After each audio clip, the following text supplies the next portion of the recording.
OpenAI just published a 13-page document calling it a new deal for the intelligence age.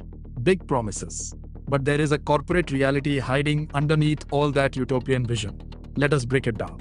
OpenAI says superintelligence is coming by 2028.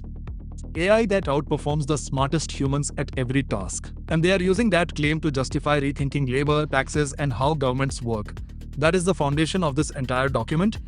The document has 3 pillars: labor and taxation reform, social equity through shared AI wealth, and infrastructure with safety nets. Sounds great on paper, but each pillar has a catch hiding underneath it.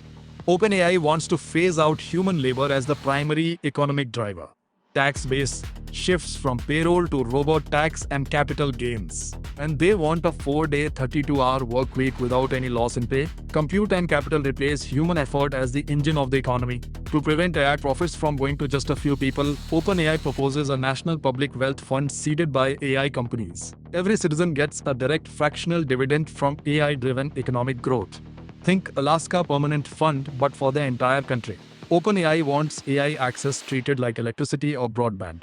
A right to AI, subsidized token access for libraries, schools, and underserved communities, and automatic safety nets that trigger when AI-driven job displacement crosses specific thresholds. Here is where critics push back hard. Scholars are calling this a policymercial.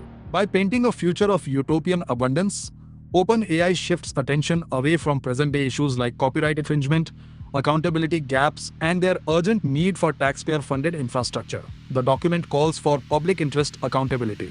But OpenAI dissolved its own non-profit board and restructured for a $110 billion IPO valuation. They promised 20% of compute to safety research through the superlineman team, then dissolved that team entirely.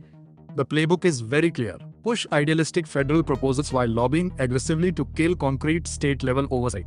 OpenAI spent $3 million lobbying in 2025, and their affiliated Super PAC raised $125 million.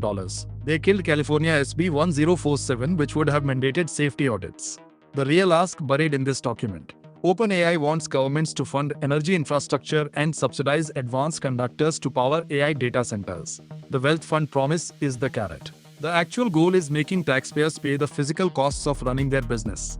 While publicly calling for a new deal to protect citizens, OpenAI is simultaneously backing an Illinois bill that would shield AI companies from legal liability even when their models cause serious societal harm. They want power without the burden of legal consequence.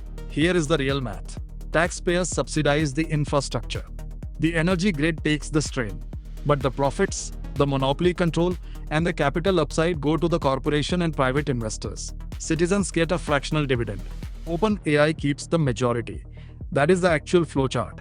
Sam Altman once said, "In cases where it is not obvious how AI should be applied, the 5 of us would decide." That quote explains everything.